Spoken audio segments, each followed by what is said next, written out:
Jai Sri Krishna. By the grace of Lord Sri Krishna, Lord Sri Jagannath, Lord Sri Ram, we have successfully completed Srimad Bhagavatam, Canto 1, Chapter 10, the departure of Lord Sri Krishna for Dwarika. In this, from today onwards, we will start the new chapter, chapter 11, Lord Krishna entrance into Dwarika.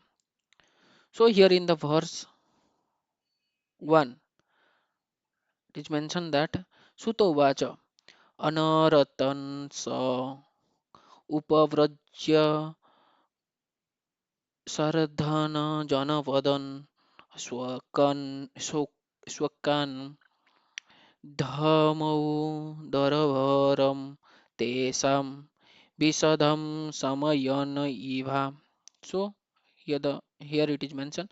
Sutta Goswami said, upon reaching the border of his most prosperous metropolis, known as the country of the Anaratas, Dwarika, the Lord sounded his asperious counsel, heralding his arrival and apparently pacifying the dejection of the inhabitants. So here the purport is the beloved Lord was always from from his own prosperous metropolis of Dwarika for a considerably long period because of the battle of Kurukshetra, and thus all the inhabitants were overcome with the mela, melancholia due to the separation. When the Lord descends to the earth, his eternal associate also come with him, just as the entourage of a king accompanies him. Such associates of the Lord are eternally liberated soul, and thus and they cannot bear the separation of the Lord even for a moment because of intense affection for the Lord. Thus, the inhabitants of the city of Dwarika were in a mood of dejection and expected the arrival of the Lord at any moment. So, the heralding sound of the Asperius council was very encouraging, and apparently the sound pacified their dejection.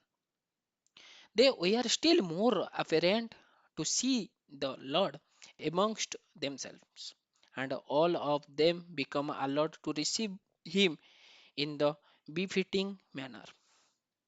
These are the sign of spontaneous love of Godhead. In Srimad Bhagavatam, Canto 1, Chapter 11, Lord Krishna entrance into Dwarika. In verse 2, it was mentioned that the white and fat bold counsel being gripped by the hand of Lord Krishna and sounded by him apparently appeared to be reddened by the touch of his transcendental lips. It seems that a white swan was playing in the steams of red lotus flowers. So here it is mentioned. So uchekare dhavale dare dare doro apya uru karma ya dharene sonima dadhaman manaha karakancha संपुटे यथावत् अर्थावश कंधकला हमस्य उद्यभनः. So here the purport is the redness of the white conch shell due to the leaf touch of the Lord is a symbol of spiritual significance. The Lord is all spirit and the matter is ignorance of this spiritual existence. Factually, there is nothing like matter of spiritual enlightenment, and this spiritual enlightenment take place at once by the contact of Supreme Lord Sri Krishna. The Lord is present in every particle of all existence, and he can manifest his presence in anyone. by ardent love and devotional service to the Lord, or in other words, by spiritual contact with the Lord. Everything becomes spiritually redent, like the conch shell in the grief of the Lord. And the Paramahansa, or the supremely intelligent person, play, plays the part of the ducking swan in the water of spiritual bliss, eternally decorated by the lotus flower of the Lord feet.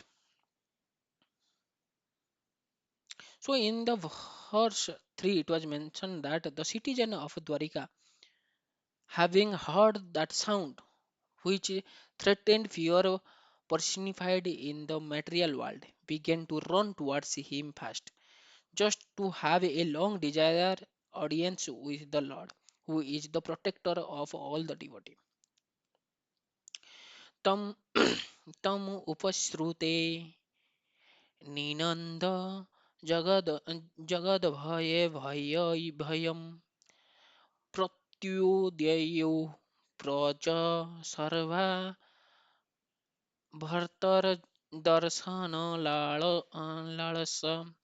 So here it is mentioned, here the purport is as already explained. The citizen of Dwarika who lived at the time of Lord Krishna presents, there were all liberated souls who descended there along with the Lord as an entourage. All were very anxious to have an audience with the Lord. Although because of spiritual contact they were never separated from the Lord, just as the gopis at Vrindavana used to think of Krishna while he was away from the village for cow herding engagements. The citizens of Dwarika were all immer, immersed in thought of the Lord while he was away from Dwarika to attend the battle of Kurukshetra. Some distinguished fiction writer in Bengal concluded that Lord Krishna of Vrindavan, that of Mathura, and that of Dwarika were different personalities. Historically, historically, there is no truth in this conclusion. The Krishna of Kurukshetra and the Krishna of Dwarika are one and the same personality. The citizens of Dwarika were thus in a state of melancholy due to the Lord's absence from the transcendental city. As much as we are put in a state melancholy at night because of the absence of the sun, the sound heralded by Lord Krishna was something like the heralding of the sunrise in the morning.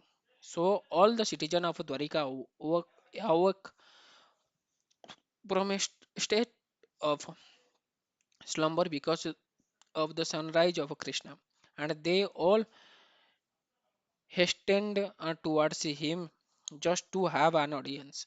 The devotee of the Lord know no one else as a protector.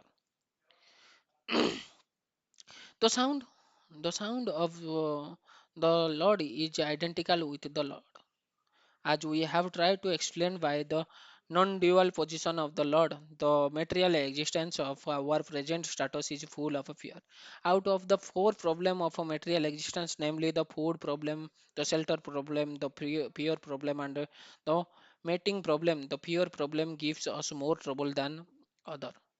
We are always fearful due to our ignorance of the next problem. The whole material existence is full of a problem, and thus the pure is always prominent. This is due to our association with the illusionary energy of the Lord, known as Maya or external energy. Yet all the fear is vanished as soon as there is a sound of the Lord represented by his holy name, as it was sounded by Lord Sri Chaitanya Mahaprabhu in the following 16 words: Hare Krishna, Krishna Krishna, Hare Hare, Hare Rama, Rama Rama, Hare Hare. We can take the advantages of this sound and be free from all the threatened problem of material existence. So here in this verse, it is clearly mentioned when Lord Sri Krishna entered into the city of Dwarika after the war of Kurukshetra.